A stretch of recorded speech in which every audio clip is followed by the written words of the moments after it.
Alright, what's up guys? Chris with ArrowHead Firearms channel again with another video today. Today we'll be going over a specific brand of firearms, specifically pistols, and more specifically we're going over Canik. We've got a couple of Canik pistols here. We've got the TP9 SFX and we've got the TP9 Elite Combat. So I'm going to give you guys a initial overview / impressions of what I have or what I think about Canik and these TP9 pistols. Alright, so let's start off with why I picked these up. Basically I work at a gun store / shooting range, and I was showing a customer Canik series pistols because he asked about them, and I really didn't know about Canik. I mean, I knew the name, but I didn't know much of them. I've always been like a Glock or M&P type of guy.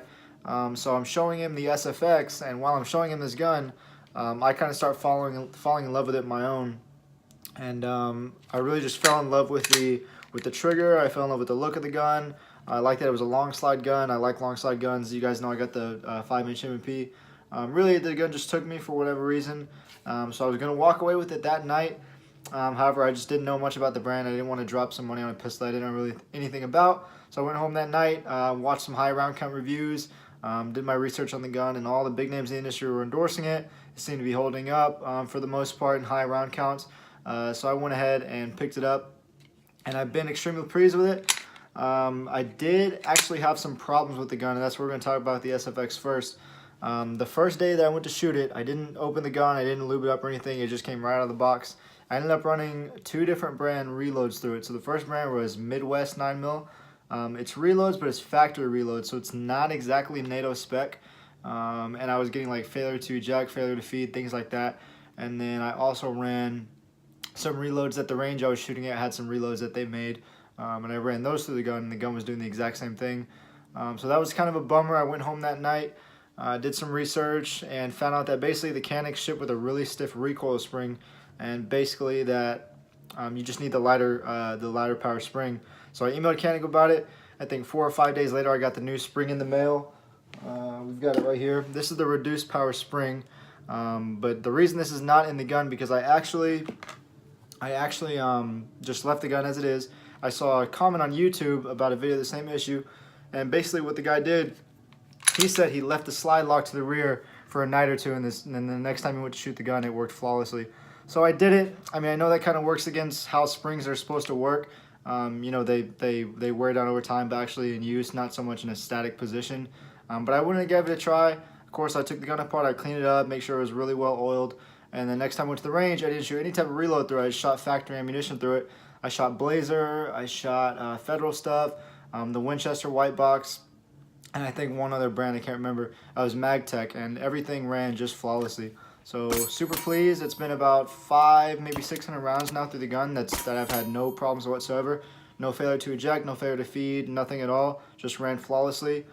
Super accurate, guys. I'm really falling in love with this gun. So yeah, that's pretty much the first initial hiccups I have with the gun, but now, like I said, it's a pretty big success. Alright guys, so now onto the Elite Combat. I actually picked up the Elite Combat because I like the SFX so much. This is just going to be a shorter, smaller version of the SFX, more or less. This is actually a collaboration between Salient Arms International and Canik. So Canik, of course, does the TP9, and then Salient Arms actually does the magazine well. They did the threaded and fluted barrel, and then they did this enhanced trigger. So really nice features from Salient. Of course, this one comes in a really nice flat dark roast Cerakote. So really, really nice. Just some features about the TP9s that I found. Obviously, you get the optic cut. You're going to get 4 different optics plates for the couple different popular optics on the market, which is big for me because I've always wanted to put a red dot on a pistol. I just haven't had a pistol to do it, and I didn't want to send my slide off anywhere. So this one right out of the box is optics ready. Another feature, you're going to get interchangeable magazine release buttons. So you're going to get different sizes. You're going to get 3 different sizes. You're going to get small, medium, and large on both pistols. I opted for the small one just because when I get my support hand in here, I'm a right-handed shooter. When I get my support hand in here, the medium that comes on the gun, it's a little too big for my liking. I didn't ever eject the magazine on accident. You could just kind of feel it right here in your support hand. So I just put the small one on. Same thing for the SFX, rocking the small magazine release, and that works just fine. I can still get to the magazine just perfectly fine. No hang-ups there, it works great. So yeah, small magazine release. So both guns are also going to have front cocking serrations, which are really nice. I like to kind of run the gun from the front a little bit. I'll do press checks from up there. Super functional, same thing on the SFX. Got the front slide serrations. Again, super functional, almost more functional on the SFX, because if you notice, the SFX on the front of the slide has this little dip in the front of the slide where the slide will extend a little bit. That's really nice because your thumbs can really get right back there and just kind of press from the front, which is nice. So front and rear cocking serrations on both these Caniks right here.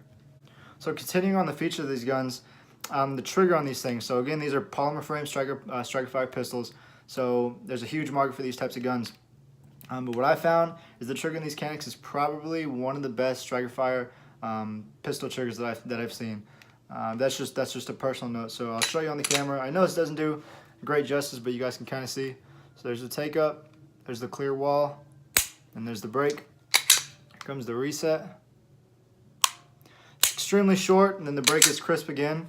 I'll show you the Elite Combat real quick, and again, this is the Salient Arms collaboration. So this one's gonna be a little bit different. So flat face trigger a little bit different. Here's the take up, clear wall, clean break.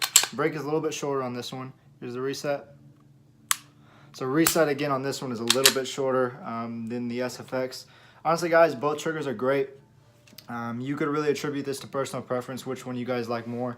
I shoot the SFX a little bit better, but that's probably just because I have a little bit more rounds behind this one than I do the Elite Combat.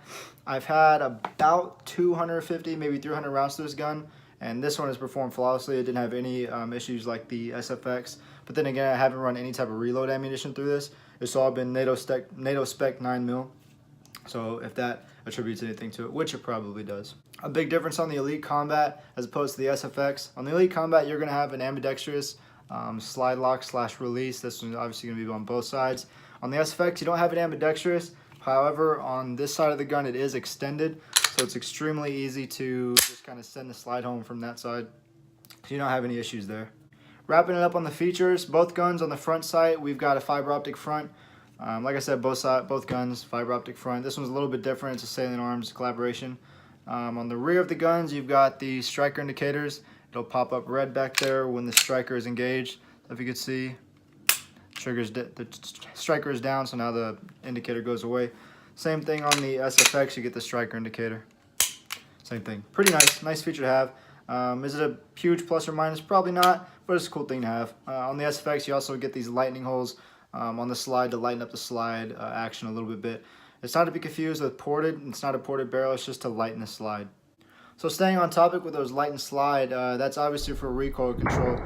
Both guns shoot relatively flat. Not quite as flat as like a Glock or an M&P or maybe like a CZ or something like that, because the bore axis is a little bit higher on these guns. If you could see, not horrible. I'll throw in a clip here. But yeah, not horrible recoil control. If you had a little bit more time behind the guns, you could definitely get it down, which is a nice thing to do. And I'm definitely going to be doing that because I do enjoy these pistols quite a bit. Alright guys, so as far as what I like about the guns, overall I'm really enjoying them both, the Elite Combat and the SFX. The SFX I'm probably going to be making my next carry gun, which says a lot. I'm just waiting for the next couple 100 rounds or so, maybe 200 or 300 rounds, to see that it's completely reliable. Like I said, been about 300 rounds so far. It's been reliable. I'm just going to put a little bit more through the gun before I completely commit to it. I love the triggers on both, like I said. I love the color on both of them. I like that this one is ambidextrous. What Salient did with this magazine was really nice. Not so much for the magazine inserts. It does speed it up a little bit, but more so it kind of forces my fingers together, so it makes the grip really positive, makes for a nice shot. As far as the SFX, I like the long slide version. Super accurate. That's a big thing about both these guns. I shoot both of these extremely accurate compared to my other guns, which is probably one of the biggest reasons I'm going to be making the switch. I like the ergonomics of them. They're just awesome little pistols. I'm really looking forward to getting these guns both high round counts and see how they hold up over time.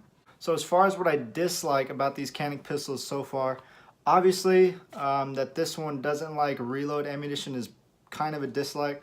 It's more of a competition shooter oriented gun. I'm not a competition shooter. I don't plan to be. But if I was and I were to reload my own ammunition, things like that, that could present a problem. So if that's a deal breaker for you, I can understand that. But really that's the only dislike I have about the SFX. On my Elite Combat, I did have one little gripe about it, and this is nitpicking at its finest. But on this trigger, so on this red part of the trigger shoe, but when I first got it, I'm a right-handed shooter, so when I press the trigger, naturally I press it backwards and to the left. So when I would do it, if I did it bad enough, there would be like a little like squeak as if the metal was rubbing on the metal, which it was, so it was making that little noise. Just kind of annoying, kind of a little pain that you don't experience in other guns. But what I did was, basically I took some oil and basically put some oil on a little piece of paper, and then put the piece of paper right in between the trigger safety and the actual trigger itself, and just kind of fed it through up there. And when I pulled it out, basically it was gone. There was no squeak in the trigger at all. So now that makes the gun just all that more pleasant. And like I said, guys, that's nitpicking at its finest, and that was probably a sample size of 1. So yeah, not a huge issue. Other than that, it's hard for me to find something that I'm really disliking about these pistols, guys. Just to wrap this video up, the magazines these guns come with, the Elite Combat comes with 2 magazines. It's going to come with this 15 rounder plus 3 extension. I'm not sure if the extension is by Salient or Canik, but it looks pretty sweet. You get a total of 18 rounds in the magazine, and you could plus 1 in the chamber, so a total of 19 in a little package. This gun is extremely comparable size to like a Glock 19 or like a Smith & Wesson TP9 2.0 Compact. So that's a plus. So that's a really nice magazine. It also comes with a standard 15 rounder that sits flush with the well, more for like concealed carry type deal. So that's nice right there. So the SFX is going to come with 2 magazines. That's going to come with 2 of these 20 rounders. And these 20 rounders are 18 rounders just with these Canik plus 2 extensions. So look pretty sweet, kind of ties in the look together. It's the same color as the slide, so pretty nice. I also went and picked up these 17 rounders. That sits flush with the magazine well, so that's pretty nice. So last thing, just how I'm running these guns. My Elite Combat, I'm running a Trigicon RMR Type 2. This is the RM06, so it's the 3 1/4 MOA dot. Super awesome. I'm liking it a lot. I've got about maybe 300 rounds to the RMR so far, so I'll let you guys know how that holds up, which is probably going to hold up. Super rugged design based off of reviews and things like that. Weapon light, I'm running a Streamlight TLR3. Looks nice on the gun. It's got enough lumens for concealed carry. No huge gripes there. I think it ties in the look pretty well. So yeah, guys, that is the TP9 Elite Combat right there. Alright guys, so now my SFX. The red dot on here is the Vortex Venom. This is 6 MOA dot. And then my light's a really nice light I actually recently got. This is the O-Light Valkyrie PL2 light. This one's got like 1200 lumens. Stupid bright. I really like it a lot. Ties in the look. Doesn't weigh too much, so it doesn't grab too much weight on the gun. So yeah, that's how I got my SFX set up. I'm liking that setup a lot. Alright guys, so that wraps up my video overview of the Elite Combat and the SFX. Like I said guys, this is just going to be kind of a first impressions of the brand. Kind of like an initial review. I will definitely be doing a high round count review of both of these guns once it gets to that point. But for now, hope you guys enjoyed that. I'll see you guys in the next video.